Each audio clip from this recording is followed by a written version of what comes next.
Why is cryptogenic stroke hard to diagnose? Imagine trying to solve a puzzle where many pieces are missing or don't quite fit. That's often what doctors face when trying to figure out a cryptogenic stroke. These strokes are called that because, after extensive testing, no clear cause can be identified. It's like a mystery that remains unsolved despite thorough investigation. The first challenge is that many standard tests come back normal. Doctors usually start with brain scans like MRI or Cort scans to look for obvious issues. They also examine the blood vessels in the neck and brain, and monitor the heart for irregular rhythms. But sometimes, all these tests show no signs of a common cause, such as large artery blockages, small vessel disease, or a clot from the heart. This makes the stroke appear to have no clear origin, which is what defines a cryptogenic stroke. Another difficulty is that some causes are hidden or temporary.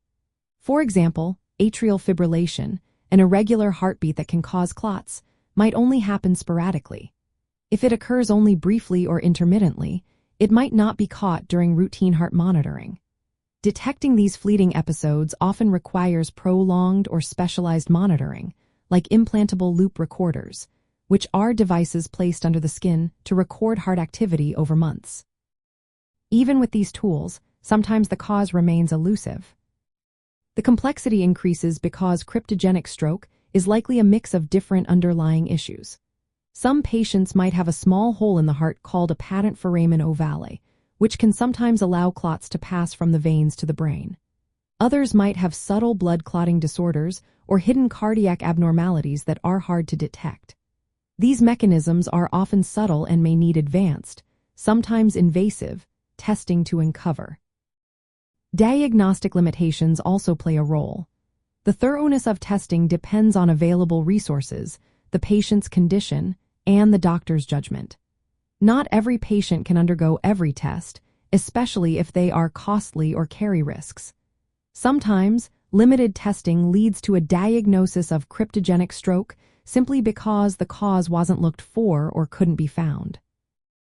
Identifying embolic sources, which are clots or debris traveling from the heart or arteries to the brain, can be particularly tricky.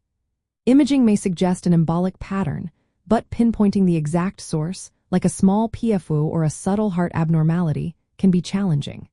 It often requires a team of specialists and advanced imaging techniques, and even then, certainty isn't always possible.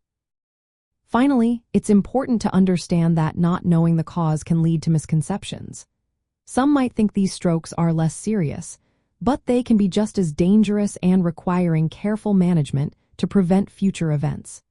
Since the cause isn't clear, doctors often have to make individualized treatment plans, balancing the risks and benefits without a definitive target for therapy. In summary, cryptogenic stroke is hard to diagnose because it involves ruling out all known causes through extensive testing, dealing with hidden or intermittent conditions, and facing the limitations of current diagnostic tools. This makes it a complex puzzle that needs a comprehensive, multidisciplinary approach. Ongoing research continues to improve our understanding, but for now, it's essential to work closely with healthcare professionals to find the best possible management for each person.